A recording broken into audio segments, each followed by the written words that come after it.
नमस्कार, good morning माझ्या मित्रांनो आणि पालकांनो. अतिशय महत्त्वाची न्यूज मी घेऊन आलो आहे आपल्यासाठी. ज्यांना डॉक्टर बनायचं आहे, MBBS करायचं आहे, BMS करायचं आहे, BHMS करायचं आहे, BUMS करायचं आहे, BVSC करायचं आहे किंवा नर्सिंगमध्ये जायचं आहे, तर अशा सगळ्या मुलांसाठी महत्त्वाचा फेज कोणता होता तर तो म्हणजे नीट UGची परीक्षा. अर्थात नॅशनल टेस्टिंग एजन्सी NTA जो दरवर्षी पेपर घेते तो नीटचा पेपर आत्ता 3 मेला त्या ठिकाणी रविवारी पार पडला. आणि या पेपरनंतर सगळ्यांच्या चेहऱ्यावरती एक समाधान पाहायला मिळालं, सुख पाहायला मिळालं, मुलांच्या चेहऱ्यावरती आनंद पाहायला मिळाला. आणि त्याचं कारण होतं फिजिक्सचा पेपर. मागच्या वर्षीच्या कंपॅरिझनमध्ये यावर्षी फिजिक्सचा पेपर जरा थोडासा इझी लेवलला होता, केमिस्ट्री मॉडरेट लेवलला होता आणि बायोलॉजीसुद्धा इझी मॉडरेट लेवलला त्या ठिकाणी होता. त्यामुळं मागच्या वर्षीच्या पेपरच्या कंपॅरिझनमध्ये यावर्षीचा पेपर अर्थातच खूप इझी होता. पण परिणामी काय झालं, तो पेपर इझी असल्यामुळे कट ऑफ्स यावेळेस वाढण्याची शक्यता आहे. आणि हीच न्यूज मी आपल्यासाठी यावेळेस घेऊन आलो आहे. वैद्यकीय प्रवेशाचा कट ऑफ वाढणार अशी शक्यता NTAनं वर्तवलेली आहे. नॅशनल टेस्टिंग एजन्सी काय सांगते की 2025चा पेपर आणि 2026चा पेपर जर आपण कम्पेअर केला तर 26चा पेपर कम्पेअर टू 25पेक्षा हा इझी होता. त्यामुळं नंबर ऑफ मार्क्स 720 पैकी जास्तीत जास्त मुलांना पडतील असं त्यांना त्या ठिकाणी वाटतंय.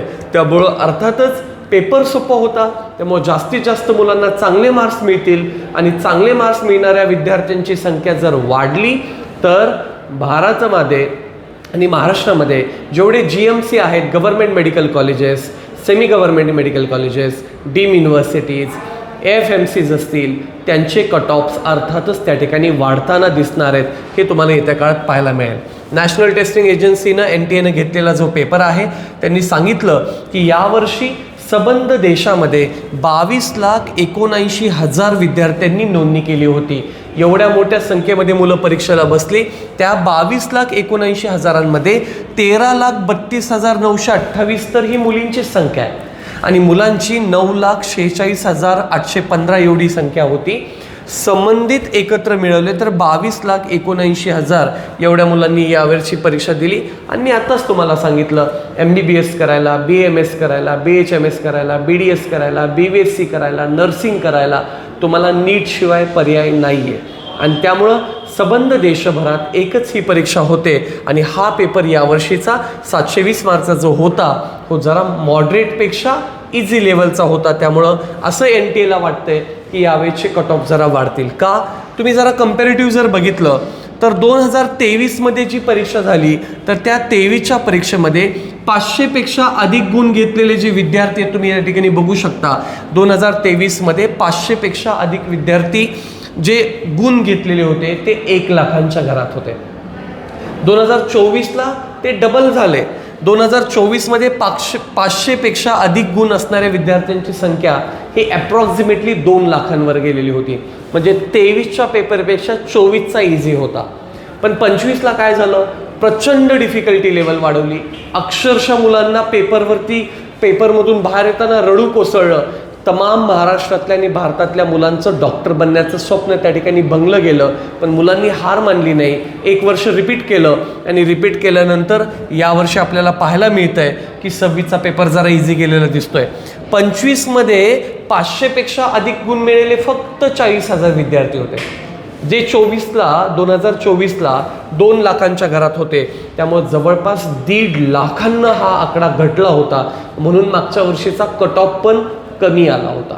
ओके, त्यामुळे या वर्षीचा कट ऑफ वाढताना का दिसणार आहे मित्रांनो आपल्याला, कारण यावर्षीचा पेपर इझी आला. त्यामुळे NTA असं म्हणतंय की मागच्या वर्षी 40,000 मुलांना 500पेक्षा अधिक गुण मिळेल, यावर्षी कदाचित तो आकडा 50,000, 60,000 किंवा त्यापेक्षा अधिक वर पण जाऊ शकतो. त्यामुळं आपल्याला वाट बघावी लागणार आहे नीटच्या पेपरची आणि त्या पद्धतीनं आपल्याला आपला चांगला स्कोर कॅल्क्युलेट करावं लागणार आहे.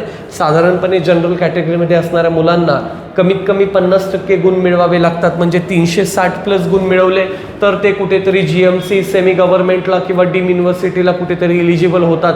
4-5व्या फेरी अंतर्गत त्यांना कुठे ना कुठे ॲडमिशन मिळतं. पण हे जर OBC कॅटेगरीमध्ये असतील, SC कॅटेगरीमध्ये असतील, ST कॅटेगरीमध्ये असतील तर तो कट ऑफ जरा स्लाइटली डाऊन होतो. अगदी 40 ते 45% जरी गुण त्यांना मिळाले, म्हणजे इथे बघू शकता 288 पर्यंत गुण मिळाले किंवा त्यापेक्षा अधिक गुण मिळाले, तर त्यांना CET सेलमधून महाराष्ट्रामध्ये किंवा देशभरामध्ये जिथे त्यांना ऑल इंडिया रँक त्यांची कोरिलेट होते तिथे ॲडमिशन मिळू शकतं. त्यामुळे या वर्षीचा नीटचा कट ऑफ वाढणार आहे, यात कुठलीही शंका माझ्या मनात नाही आहे.